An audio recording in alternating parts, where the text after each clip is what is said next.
Gloria al Señor. Dios le bendiga en gran manera en el nombre de Jesús de Nazaret. Les doy la bienvenida a esta cápsula de poder y de fe, donde usted va a recibir palabra de bendición, palabra que mostrará la realidad del hombre y la verdad de nuestro gran Dios. Iniciaremos en este día una serie de mensajes bajo el tema Consecuencias del pecado. El día de hoy vamos a tratar la primera parte de este importantísimo tema, y la palabra de Dios que vamos a leer está en la carta del apóstol Pablo a los Romanos en el capítulo 1, verso 24. Dice aquí en el nombre de Jesús: por lo cual también Dios los entregó a la inmundicia en la concupiscencia de sus corazones, de modo que deshonraron entre sí sus propios cuerpos. Gloria al Señor Jesucristo. Miren, todos sabemos, hermanos preciosos, que la Biblia dice claramente que lo que ha provocado la separación entre Dios y los hombres es precisamente el pecado. Eso está en Isaías capítulo 59. También el apóstol Pablo en la carta a los Romanos capítulo 6, verso 23 dice que la paga del pecado es la muerte. En el capítulo 3, verso 23, él nos dice que todos hemos pecado y estamos destituidos de la gloria de Dios. Hay una realidad allí innegable, y es el hecho de que todos nosotros somos pecadores. Por tanto, necesitamos de un redentor, necesitamos de alguien que nos liberte de ese pecado, alguien que nos redima de esa maldad. Pero lo que quiero mostrar aquí es las consecuencias que el pecado ha traído a la humanidad.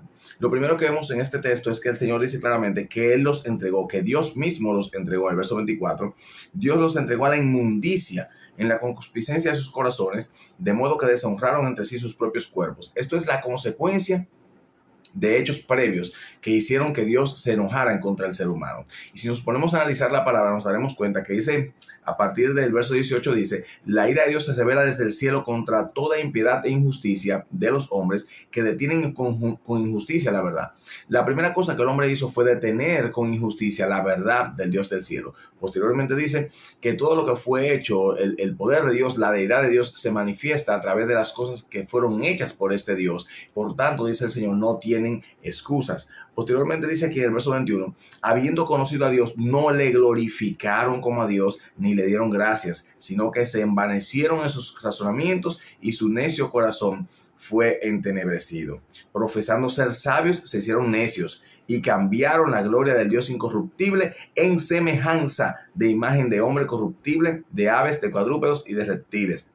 Todo esto, hermano, que vemos aquí es lo que causa la ira de Dios, lo que causó que Dios los entregara a la inmundicia del corazón de cada ser humano conforme a lo que había dentro de ellos, para que pecasen contra su propio cuerpo, para que pecasen no solamente contra Dios, sino también contra el templo del Espíritu Santo de Dios, que es el cuerpo del ser humano. Y vemos aquí esto es consecuencia precisamente de que el hombre no tomó en cuenta a Dios, de que el ser humano claramente ignoró por decisión propia, ¿verdad? Viendo la creación, conociendo lo complejo de la misma creación, decidió creer en que estas cosas simplemente estuvieron allí, y creyó más en el conocimiento y la sabiduría que Dios mismo dio al hombre. Creyeron más en lo que el hombre pudo investigar que en las cosas que se revelaron por medio del poder de Dios a través de la creación.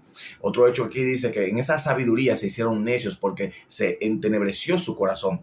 Y posteriormente dice que engrandecieron más al hombre, a las aves, a las cosas naturales, a las cosas hechas por Dios, que al mismo Dios que había creado cada cosa y cada ser. Y esto claramente hizo que Dios derramara su ira sobre el ser humano y permitiera que ese corazón del ser humano se entenebreciera tanto que se entregara a la destrucción de su propio cuerpo. Dice aquí en el verso 24, por lo cual Dios los entregó, y dice que deshonraron entre sí sus propios cuerpos. Esta es la consecuencia directa, y esta es la primera parte que quiero que usted vaya analizando como consecuencia de un pecado de idolatría. Lo que vemos aquí es idolatría en este texto. Vemos que el ser humano honró a otro ser humano, honró a las aves, honró a los cuadrúpedos, honró todo tipo de cosas. Dice aquí el verso 23. El verso 23 dice: cambiaron la gloria del Dios incorruptible en semejanza de imagen de hombre corruptible, de aves, de cuadrúpedos y de reptiles. Todo esto que vemos aquí es idolatría, y esa idolatría trajo como consecuencia el que Dios entregara al ser humano a su propia concupiscencia, a lo que habita dentro del corazón del ser humano. Y esta, hermano, es la primera consecuencia que quiero dejar en esta mañana, para que estemos analizando todos estos días las consecuencias que trae el pecado. Todo lo que vamos a analizar está en el capítulo 1 de Romanos. Usted puede ir leyendo tranquilamente en su casa para que la palabra de Dios habite en su corazón y el conocimiento y la revelación de esa palabra queden dentro de usted para que pueda entonces buscar la forma de agradar al Señor en su vida diaria a través de permitir al Espíritu Santo obrar en usted una vez haya aceptado a Jesús como Señor y Salvador. Así que te bendigo en el nombre poderoso de Jesús de Nazaret y te dejo esta palabra contigo en tu corazón. Amén.